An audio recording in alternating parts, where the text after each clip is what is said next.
Hello and welcome to another episode of Inscription. I hope you're all doing well. We are taking the raccoon deck with the direwolf, and we've reset it a few times, which is why we start with the coyote and the possum. But we go to the random card slot to start off with, and we take the magpie, and we try to get rid of our ringworm at the fireplace. But no luck there. But it's got some attack power on it now. It's just not 100% useless. Okay, going into our first fight.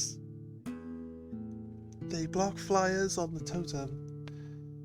So, well, we're in luck really. We don't have any flyers. So that's fine. It's a spot of luck on that one. We drop in our ringworm. So it's not in front of the bull. And we end our turn. We do 2 damage. Bull comes in, hits a boulder, and moves in front of the ringworm. And then we draw a squirrel. There's not really much we could do. We don't have any bone tokens, so we end our turn. We draw the direwolf pup.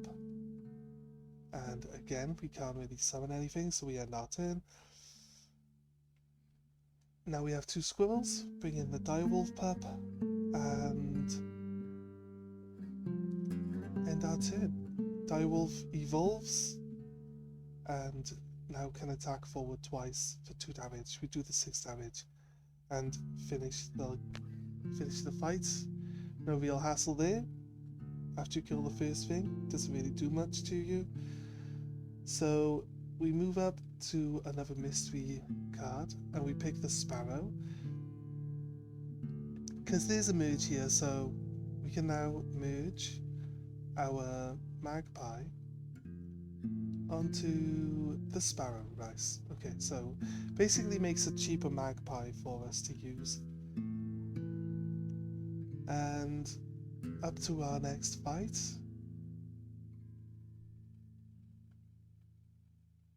The totem is for like the chaser or the hunter, whatever type of symbol that is. You play a card and it will jump in front of that card to block it. So we use the sparrow and we get a ringworm from our deck, but we don't play it straight away. We keep it. Now draw a squirrel and we play our ringworm down. With the totem they have, the raven is always going to move in front of the ringworm, so it's fine. We always forget the flyers don't attack your creature directly, so we always forget that your creature is actually safe against the flyers. So we play a possum, we end our turn, kills the raven, and the mole moves over to block the worm. We grab another squirrel. We play the possum and the squirrel for the direwolf. All of our damage pretty much is blocked by the mole this turn. So we grab a raccoon. Didn't really matter what we picked because we were going to just end our turn anyway. We got all the damage on the field already. 6 damage straight up for the win. 1 shot in.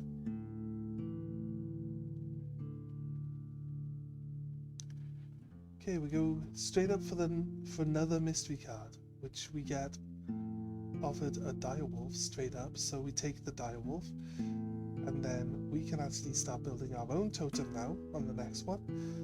They offer us an insect.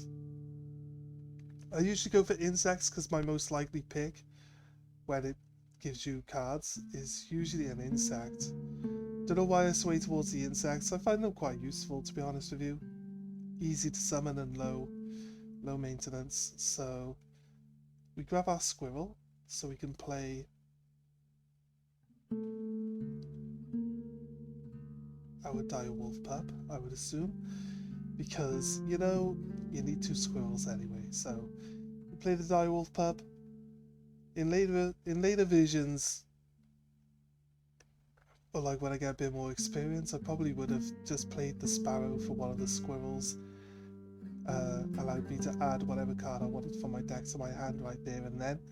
I mean, it doesn't matter if I do it this turn or the previous turn, but it would have been in my hand ready and we would have ended up with the same combination anyway. So direwolf gets blocked by both the elks, and the ringworm does 2 damage directly. And then we grab another squirrel. We don't really need to play anything, so we just end our turn, and that's another fight in the bag. Okay, up to the trapper now. It's trader. I always call him the trader, but he's actually the trapper version. So we check how many teeth we've got. We've only made 6, so we just take our pelts and we leave. We'd like to take the knife, but we can never afford it. Whenever we reluctantly come across the trapper, we always can never afford the knife. Okay, so we're going to merge our direwolf onto the ringworm. It seems like a decent card to put the direwolf attack onto, and it basically has the same stats. So now we've decided that we're going to invest in the ringworm. We decide that it needs to stay on the field a bit longer as well, so we give it a little bit of health buff on the fireplace, and we're on to the first boss. He has the mole totem as well, so he'll be blocking damage of ground-based creatures, and it is the trader, so we have traps that we've got to watch out for that are going to jump in front of people that are placed on the field now, you see, so we have no real way of getting around the traps. This bullfrog has got to come in, so we end our turn. We wanted the bullfrog to come in so we could actually get rid of it, I think. I think it's a better choice. Just take the extra 1 damage. Otherwise the trap would have jumped in front, we would have attacked twice and killed ourselves. So we wanted something that's gonna hold off the trap going off on our worm for a turn, and we could get rid of the frog while we're at it. So we play the raccoon. On the right, we have 3 bone tokens, so we can't summon the coyote.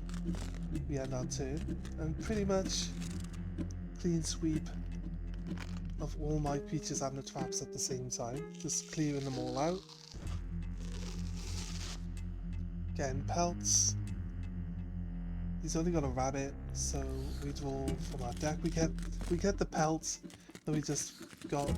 It really doesn't help, right? You're already getting pelts, you just draw a pelt as well. Basically puts you 1 turn behind, right?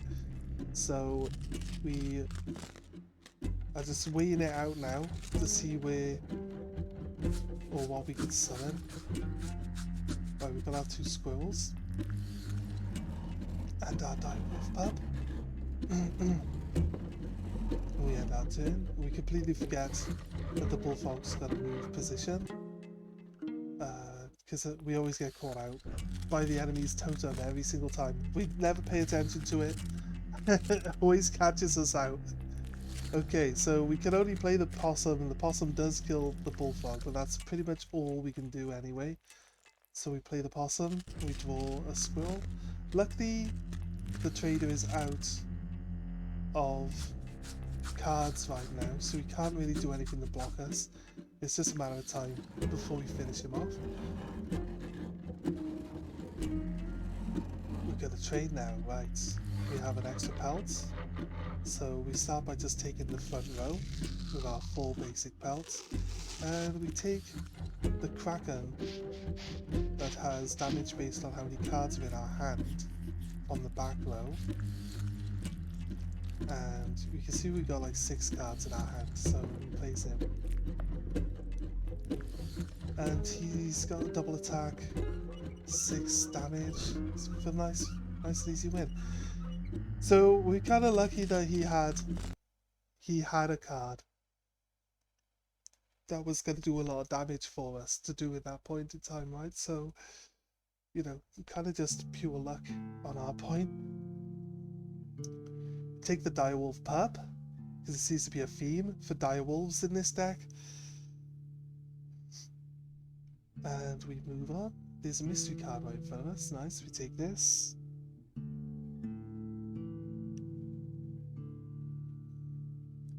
Grab the actual mystery card. from the mystery card.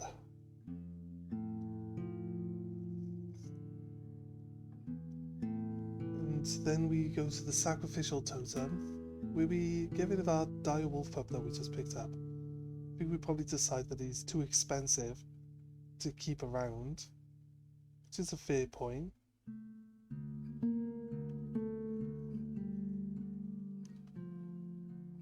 Okay, on to the next fight. They have the reflect 1 damage totem this time through.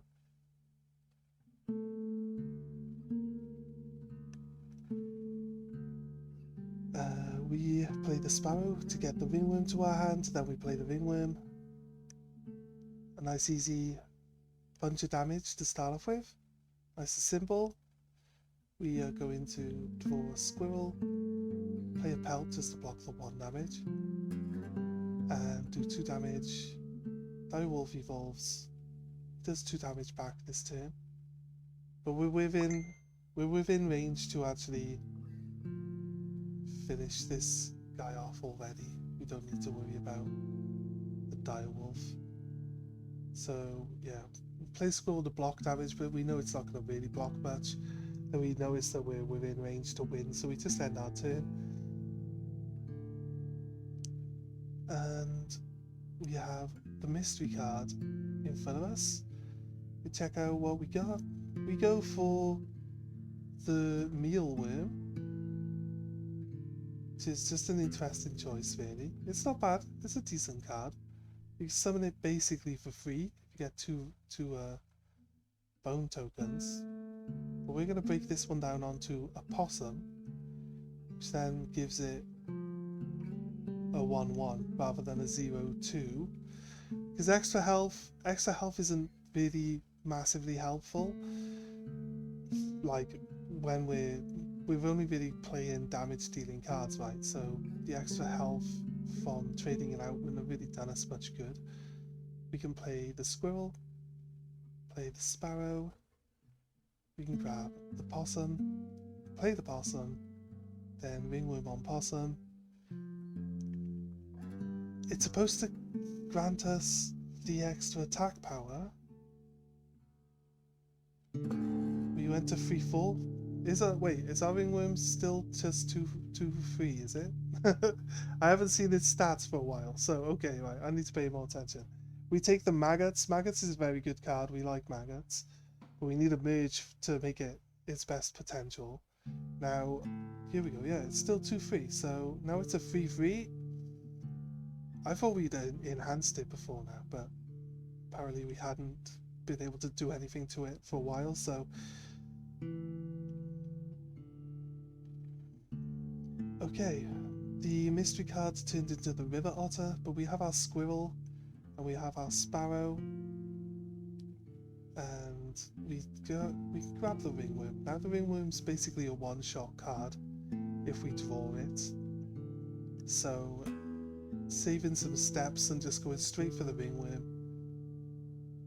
We go straight up for the mystery card. We do like the maggots, but we take the skink this time round. Now we have the painter card.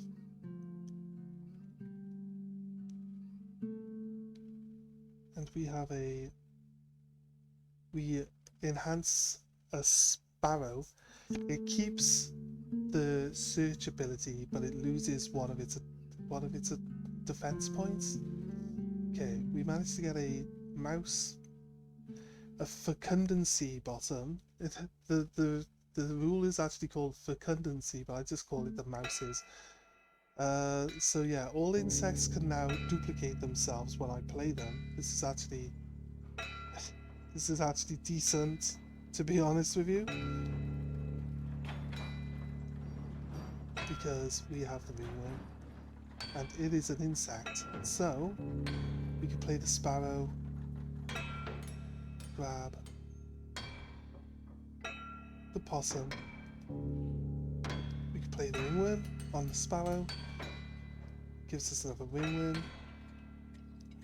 We can actually afford to play the possum and then another ringworm on top of that, but we decide that you know, it's the Prospector, so we don't really want to play it now, but we've got it in hand ready for next turn. Nice and easy to summon, and it should get us straight through the second phase of this guy as well. So we draw a squirrel, play the possum, play the ringworm, goes to 4/4, play the coyote for extra damage, because we like to get those extra teeth, right? Prospector's looking for gold, but we got some gold this time round. It's all good.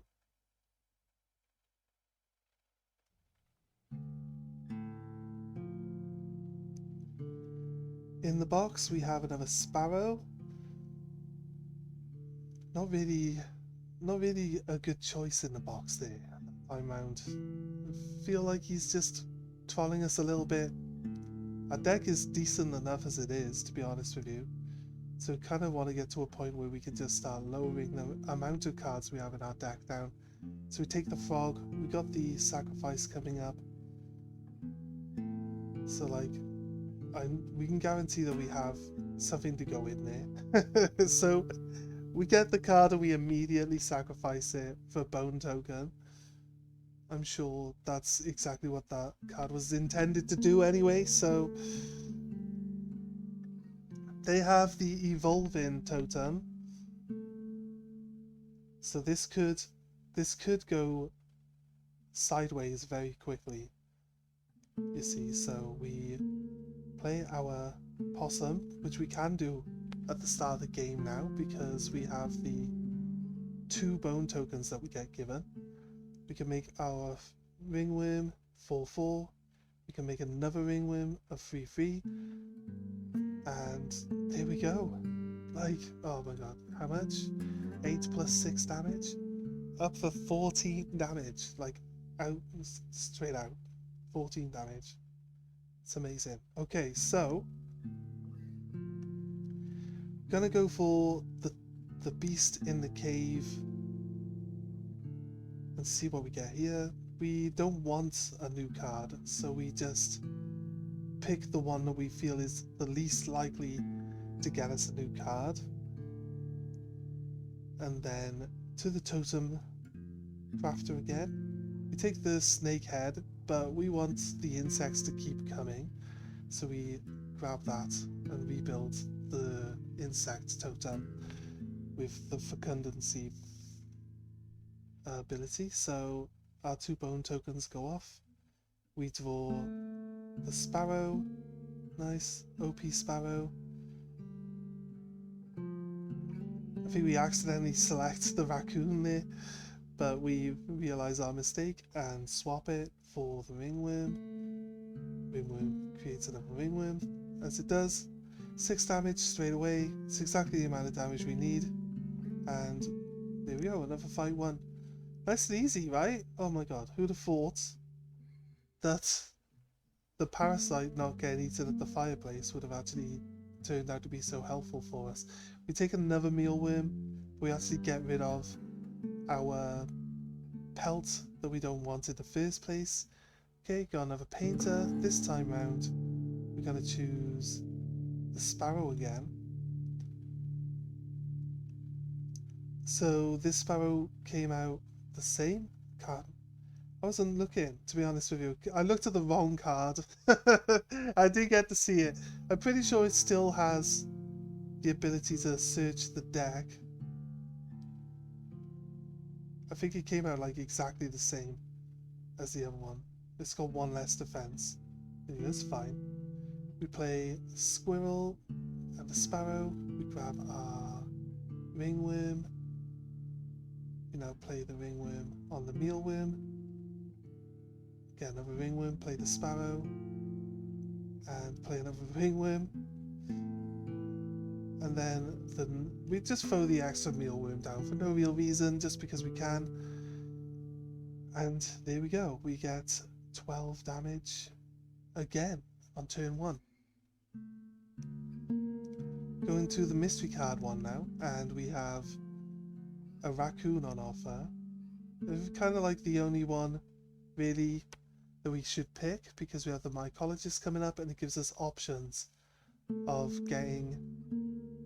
choosing that instead of something else, You see, we don't really want to mix our sparrows, so we have the spear raccoon now, and we merge those two together into some sort of creepy abomination. We move up to the fireplace, and we want to throw up some extra damage. The mealworm is good because it's going to hand out damage when it's transferred out. And we move on to the third boss, which is the fisherman. He says, go fish. We draw our cards. We get a wolf cub from the mystery card. We get two of our sparrows. One is just a blank sparrow, so we ignore that.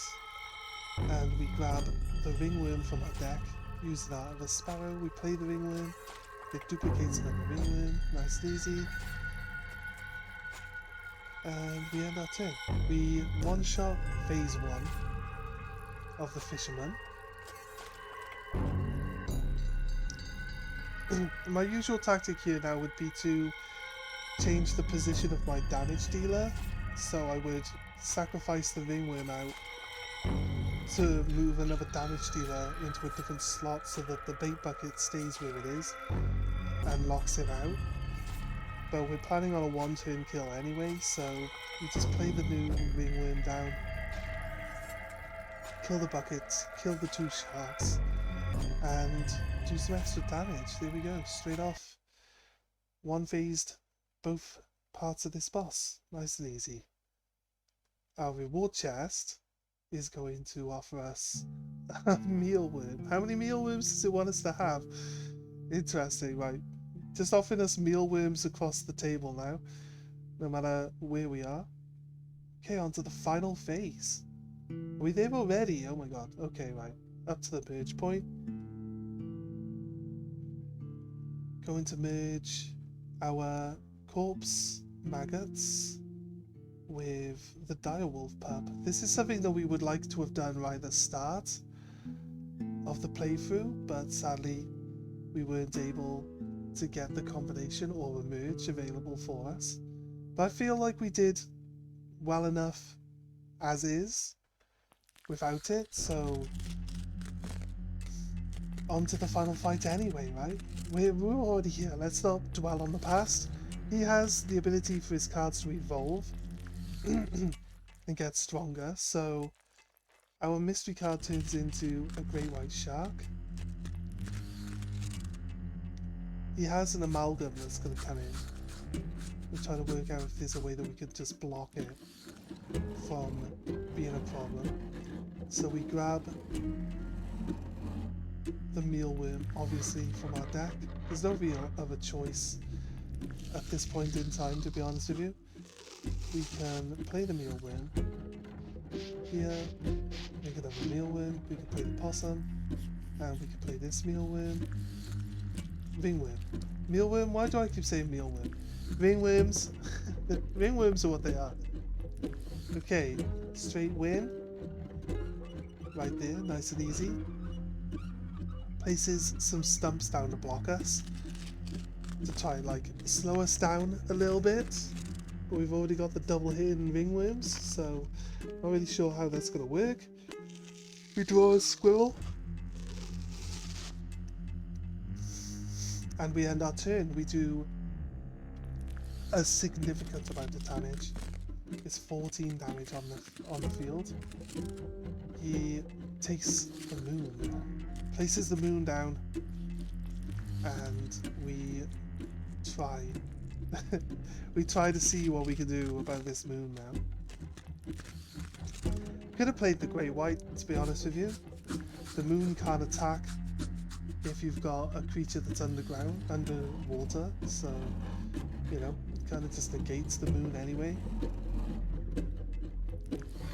We can play the sparrow onto the ringworm and grab the raccoon. Not sure why the raccoon, to be honest with you, but here we go. Extra damage. It's not enough, but it's getting close. Grab the coyote, we end our turn. There we go. The moon has been defeated. Leshy is left bewildered as to what happened. And that is it. Thanks for joining us, guys. If you liked the video, please drop a like and subscribe. And we will see you in the next one. Goodbye.